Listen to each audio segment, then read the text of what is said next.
정도? 요 높은 산 정도? 제가 지금 여기쯤에 있다고. 예.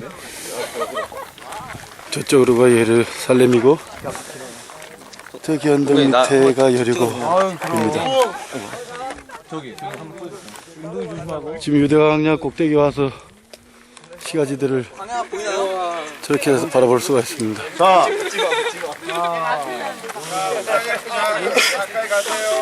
이어폰 있는 분들 끼시고요. 멀리 있는 분들. 자, 설명해 드릴게요. 전체 지형복에 방향 감각 잡겠습니다. 자, 우리가 있는 게 이제 유다 광야죠. 유다 광야 중에서 와, 이 뱀이네, 뱀. 오, 불뱀 같네요, 이거.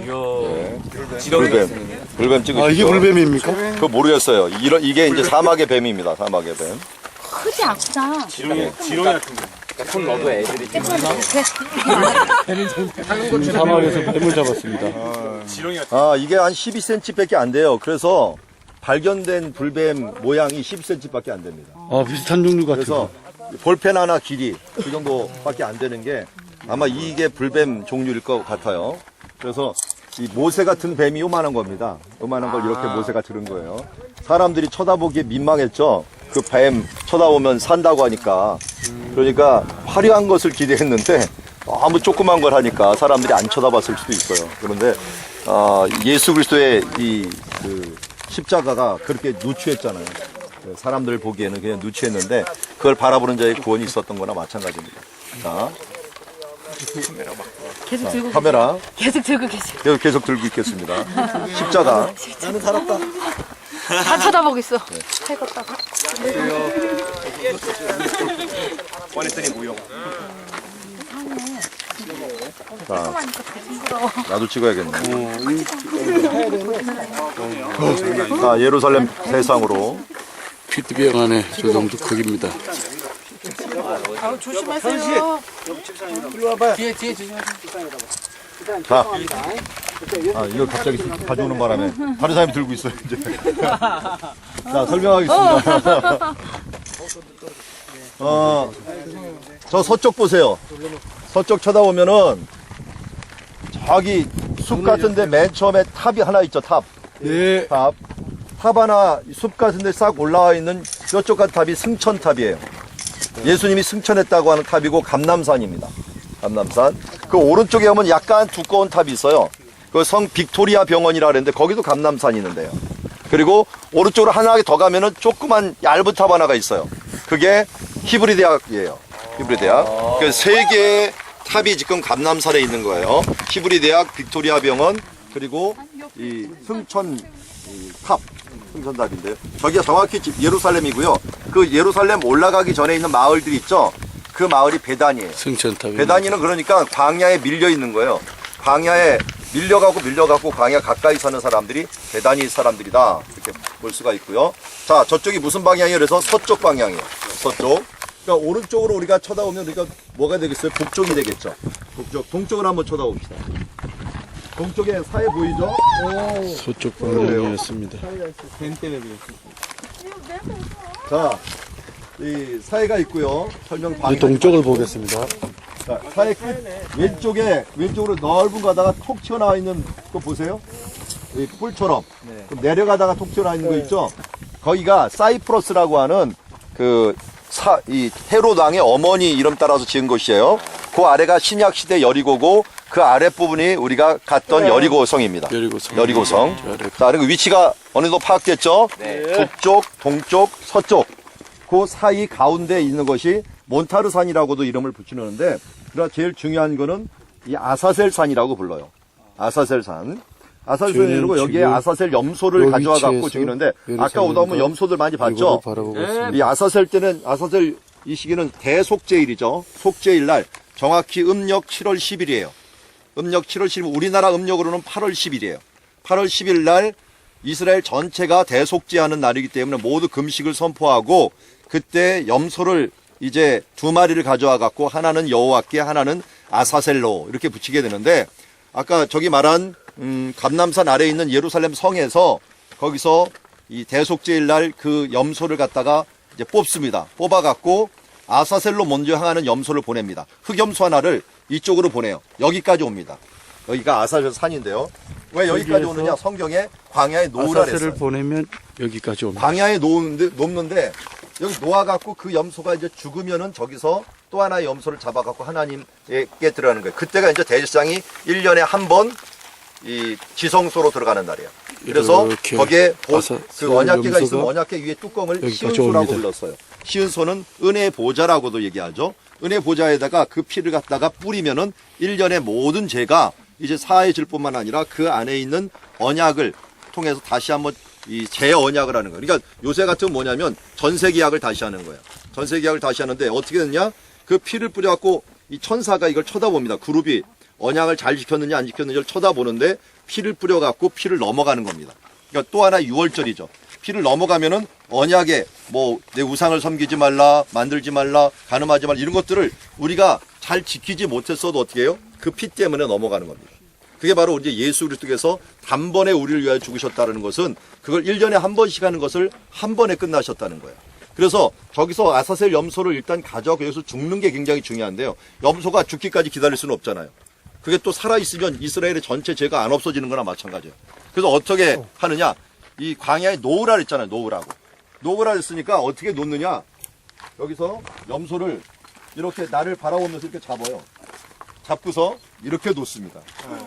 이렇게 놓으면 어떻게 돼요?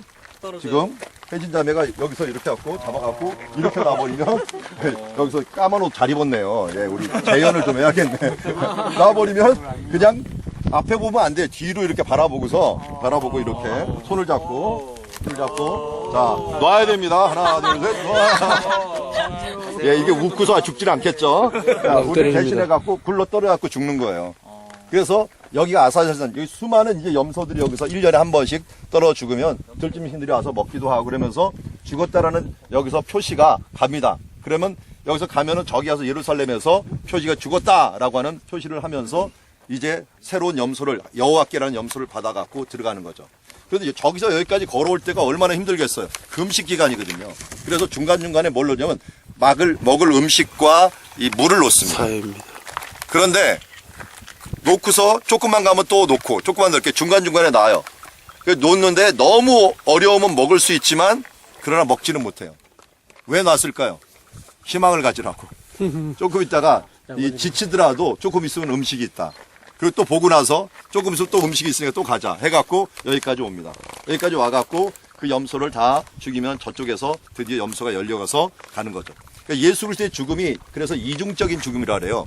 맨 처음에 예수님께서 어디서 죽으셨느냐면 유대인들의 법칙에 의하면 유대인들은 어떻게 죽는 걸 죽음이라 하냐면 결정되면 죽었다라고 해요. 그 완료형과 미완료형 아시죠? 히브리어에서 완료형은 과거에나 미래에나 상관없어요. 결정이 되면 죽은 거예요. 근데 예수님이 언제 죽었냐고 유대인들에게 물어보자면 산헤드린 공행에서 결정하면 죽은 거예요. 그런데 헬라 개념은 어떻게 하냐면 목숨이 끊어져야 죽는 거예요. 끊어져요. 그래서 예수님은 이중적인 죽음이라니까 유대인에게 한 번 죽고 이 로마인에게 한 번 죽어요. 유대인에게는 산헤드린 공회에서 성전에서 이미 죽어요. 그리고 또 하나는 밖에 나가갖고 이 로마인에게 죽어요. 그래서 성경을 잘 보면은 예수님께서 단번에 죽으셔갖고 우리가 하나님의 보좌에 들어갔다는 말도 있지만 우리가 이 십자가를 지고 예수님과 함께 영문 밖으로 나가자라고 하는 그런 말씀도 있어요. 그래서 이 우리의 죄를 사막 이런 이 광야에다 다 던져 넣으시고 또 한편으로는 우리를 위해서 어린 양이 되어서 천국으로 가는 길을 열어주신 거예요. 그래서 한편으로 우리의 죄를 사하시고 모두 용서하시고 한편으로는 하늘문을 여시는 일들을 하신 분이 예수님이시죠. 그게 바로 대속죄일의 참된 의미예요. 예수님께서 우리를 위해 죽으신 것은 이중적인 것이다. 한편으로 우리의 죄를 없애시고 한편으로 우리를 구원하시는, 그래서 구원과 심판이 동시에 일어나는데 예수님께 행하신 일들 중에 중요한 일 중에 하나가 바로 우리를 위해서 대속하시기 위해서 우리를 위해서 이런 곳에서 죄를 대신해서 죽고 또 한편으로는 우리의 이 하늘문을 여시기 위해서 성전에서 죽으심으로 말미암아 이중적인 죽음을 위해서 하나님이 구원하셨다 하는 것이 바로 여기에 일어난 아사셀 염소의 가장 중요한 이 일이라 할 수 있습니다. 그래서 아사엘 염소는 다른 염소하고 틀리게 까만 염소를 가져가고 죽이게 됐죠. 그래서 우리의 죄를 대신하는. 그래서 여기 올 때 아사엘 염소에게 이 대제사장이 안수를 합니다. 안수를 하면 모든 사람이 무릎 꿇고 함께 기도하면서 우리의 모든 죄를 갖다가 이 염소가 짊어지오니 가시옵소서라고 했고, 그래서 여기서 죽게 되고요. 현대도요. 이 종교인들만 대부분 종교의식을 지키는데요. 종교인이 아니면서도 종교일을 지키는 게 대속죄일이에요. 이날은 이스라엘 전체가 다 금식을 해요. 하루 동안 금식을 하면서 지금 이 라마단 기간이라서 이 사람들은 이 아랍인들은 30일 동안 낮에만 안 먹지만 이 하루 종일 안 먹는 금식이 이제 이스라엘의 금식이에요. 우리나라 뭐하고 똑같아요? 고난이라고 굉장히 비슷하죠. 고난이라고 비슷한 그런 금식이라고 이때 지키는 거와 마찬가지입니다. 그래서 이때 현재도 금식하면서 자기네 죄를 갖다가 용서받는 것들을 하는데, 다만 이 죄의 용서가 예수 그리스도께 있다는 것을 알지 못하는 것이 좀 안타깝지만 그런 예식을 하고 있다 하는 것을 알 수가 있습니다. 자, 오늘 아사셀 염소에서 보시는 이 산은 또 군사적으로도 굉장히 중요하고 지리적으로도 굉장히 중요해요. 그래서 예전에 수도원 운동을 할 때는요, 이 예루살렘에서 이쪽으로 내려가는 수도원이 있었는데요. 수도원이 수십 개, 또 많게는 수백 개가 이쪽에 쫙 깔려 있었어요. 쫙 깔려 있었고, 조금 있다가 이제 가실 이 베들레헴 쪽까지 이 유다 광야는 수도원 천지였어요. 그래서 사람들이 곳곳에 가서 수도원 운동을 했던 장소고, 여기가 가장 높기 때문에 여기도 수도원이 있었던 흔적이 있어요. 이게 있는 그 돌 같은 것들이 다 이 비잔틴 시대 때 수도원이 있었던 흔적들입니다. 흔적들이 있었고요. 그리고 사람들이 이곳에 다 머물면서 광야의 영성을 키웠던 장소 중에 하나가 바로 이 수도원이 있었던 장소였습니다. 지금은 이쪽에 유목민들도 별로 없죠. 유목민들은 없는데 여기가 군사지역으로 지금 사용이 돼요. 그래서 별로 없고, 이쪽 넘어서부터 저쪽은 유목민들이 있는 지역으로, 사용할 수 있는 지역으로 지금 쓰고 있는 것을 보게 됩니다. 여기서 이제 전쟁이 일어날 때거나 뭐건 봉우리에서 특별히 지키는데, 여기서 군사기지로도 여기 보면은 많이 쓰였던 그런 흔적들이 나오고 있습니다.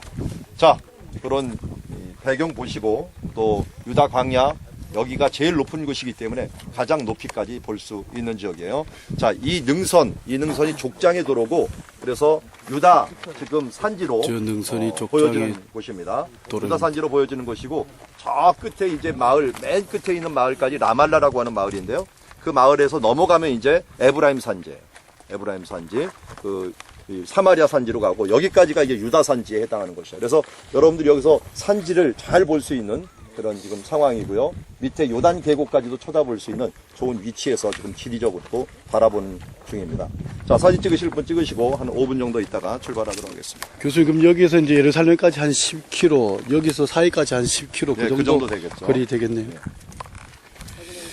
지도를 보여드리겠습니다. 여기서 저희가 서 있는 위치가 대략 예루살렘과 염성 사이에, 그리고 기부와 글자머리 위에 톡 튀어나온 여기쯤 됩니다. 이 위치에서 지금 정면을 보면 북쪽 갈릴리 쪽이 저쪽입니다. 그리고 다시 와서 보면 예루살렘, 기부와 예루살렘, 베들레헴이 저기서 기부와 쪽,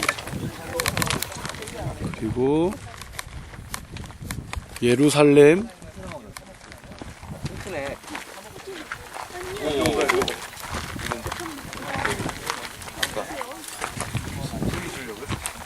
교수님이 얘기하셨던 승천탑, 베들레헴 쪽입니다. 예루살렘과 베들레헴 쪽입니다.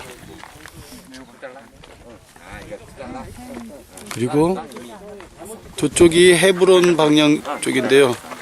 원래 오늘 답사를 해야 하지만 지금 좀 위험한 상황이어서 못 들어갈 거라고 하셨습니다. 그리고 이 지도에서 이제 동쪽을 바라보겠습니다. 동쪽도 여기 산에서 사해, 저희가 선 위치에서 사해를 바라보면 오늘 날씨가 좋아서 지금 가운데 보이는 능선 바로 넘어가 사해인데요. 시야로는 사해가 보이는데 카메라로는 푸른 빛이 보이나 잘 모르겠습니다. 요 검은 능선 너머가 지금 사해입니다. 보인다 보여. 이 자리에서 10km 정도 떨어져 있습니다. 그러니까 확실해? 유대 광야 여기 서서 10km 예루살렘 시가지들이 족장의 도로들이 저 능선으로 보이고 왼쪽으로는 사해 바다가 능선 지금 두 번째 능선 저 끝에 능선 너머로가 사해 바다입니다. 그리고 그 사해 바다 너머 위에 흐릿하게 보이는 게 카메라에서 바로 밑에 한 3cm 정도 있는 흐릿한 능선이 보일 겁니다. 그게 뭐냐면 지금 느보산과 루벤 지파가 있던 에돔 모압 지역입니다. 요르단 지역. 그 중에서 염의 끝부분을 보면 느보산입니다. 집에서 느보산 글자가 잘 안 보이나요? 네, 여기가 느보산입니다. 그러니까 지금 여기서 저쪽을 바라보면 저기가 느보산입니다. 그 저희 시야에서도 느보산이 흐릿하게 보이고 있습니다. 갑자기 목사님께서 다시 불뱀을 보여드리네요. 네. 저기 짙은 능선 가운데 있는 짙은 능선 말고 그 뒤에가 사해고 그 사해 넘어가 느보산입니다. 그러니까 느보산에서 모세는 여리고성과 예루살렘을 좋은 날씨가 좋았다면 예루살렘, 베들레헴을 바라보았을 것입니다. 여기에서 좌우로 제가 10km니까 느보산에선 한 20km 떨어진 곳에 예루살렘이 있는데 여기 지형 특색상 산지가 높은 산지가 없어서 대부분 시력적으로는 날씨가 좋으면 내려다 보입니다. 저는 지금 느보산이 있는 능선과 사해가 시각적으로는 잘 보이고 있습니다. 하나님의 은혜인 것 같습니다. 지금 저쪽에 제가 느보산을 시각으로 바라보고 있기 때문입니다. 우리가 이번 메르스 때문에 요르단 쪽 느보산을 가보지는 못하지만 지금 시각적으로 바라볼 수 있습니다. 여기가 느보산입니다.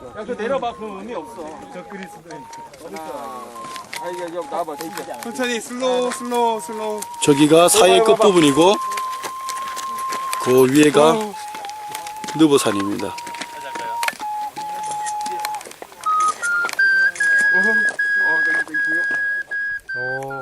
냄새 장난 아니야. 목사님. 그러면 이제 반대로 남쪽을 보면 저기가 이제 애굽으로 내려가는 광야입니다. 이렇게 의외로 이스라엘은 가로막는 산지가 없기 때문에 날씨만 좋으면 이렇게 주위를 다 바라볼 수 있습니다. 제가 방금 여기 서서 보여드린 모든 것이 유대 광야 현재 위치, 이곳에 서서 예루살렘과 베들레헴과 여리고성과 기브아와 또 멀리는 저 느보산까지, 사해를 포함한 느보산까지 다 바라본 것입니다. 지금 이 지역을 여기 서서 다 바라보았습니다. 이상입니다.